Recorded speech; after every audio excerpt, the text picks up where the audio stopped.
ရဲ့အပေါ်မျက်ခေါ်အောက်မျက်ခေါ်အနီးတစ်ဝိုက်မှာပီတင်နာအဖူလေးဖြစ်နေပါသလား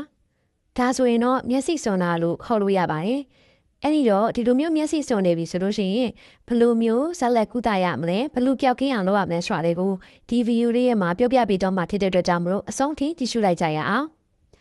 မျက်စိစွန်ခြင်းဟာအပေါ်မျက်ခွန်နဲ့အောက်မျက်ခွန်တို့ရဲ့မျက်တောင်အမွှေးရင်းနေရနဲ့မျက်တောင်အမွှေးရင်းအနီးတစ်ဝိုက်တို့မှာဖြစ်တတ်တဲ့ပီတင်နာဒါမှမဟုတ်လို့ရှင်ဝက်ချံဖူးလိုမျိုးဖြစ်ပါတယ်အဖုကတင်းငင်တီးရဲပြီးတော့နာကျင်ပါတယ်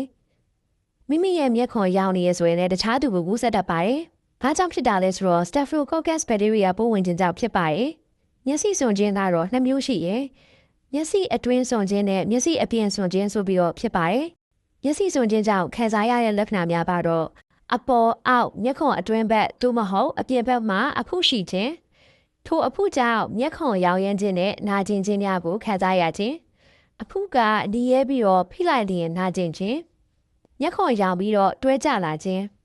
မျက်ခွန်အနားတက်ကတင်းမာနေခြင်းမျက်စိထဲတွင်ပူလောင်သည်ဟုခံစားရခြင်းမျက်စိရားရံပြီးတော့အမြင်ဝေဝါးလာခြင်းမျက်စိမှာအညစ်အကြေးအချွဲများထွက်ခြင်းအလင်းရောင်မခံနိုင်ခြင်းမျက်ရည်ကျခြင်းမျက်စိရွယ်တွင်အရာဝတ္ထုတစ်ခုရှိနေသလိုခံစားရခြင်းမျက်တောင်ခတ်တဲ့အခါမှာတက်တောင်တတာမရှိခြင်းစသည်လိုပဲဖြစ်ပါတယ်အဲ့တော့မျက်စိစုံနေပါကဘာတွေလှုပ်ဆောင်ရမလဲပုံမှန်အားဖြင့်မျက်စိစုံတဲ့အဖုဟာရဲ့အနှဲငယ်အတွင်းမှာပဲသူ့ဘာသာပြင်းဟာပေါက်ထွက်သွားပြီးတော့ပျောက်ကင်းသွားတတ်ပါတယ်မျက်စိစုံတဲ့အဖုကိုမညှစ်ရပါဘူးညှစ်လိုက်ပါကအနာဖြစ်သွားပါတယ်ဒါကြောင့်မလို့သူ့ဘာသာသူဖြီးပေါက်ထွက်လာတဲ့အထိစောင့်ရပါမယ်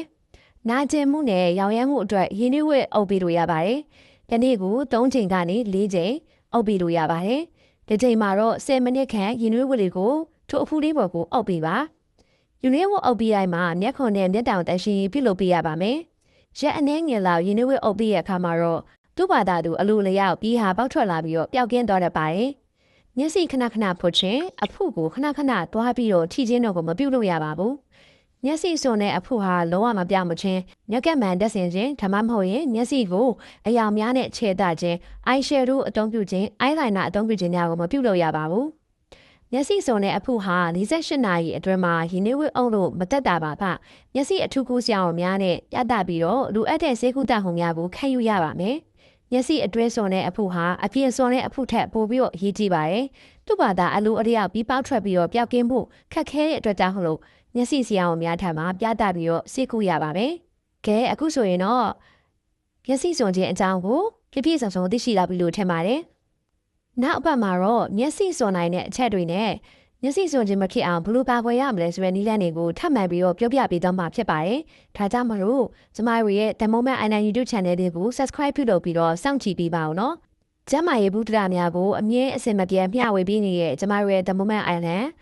Channel တွေဟာ YouTube, Facebook, TikTok နဲ့ Telegram Channel များမှာရှိနေပါတယ်။ကျမတို့အောက်က description မှာလည်းတစ်ခုချင်းစီရဲ့ link လေးတွေကိုချပေးသွားမှာဖြစ်တဲ့အတွက်ကြောင့်မလို့ဒီ link လေးတွေကိုနှိပ်ပြီးတော့ join ပေးတော့ကြပါအောင်နော်နောက်ဗီဒီယိုများမှာပြန်လည်တွေ့ဆုံကြပါမယ်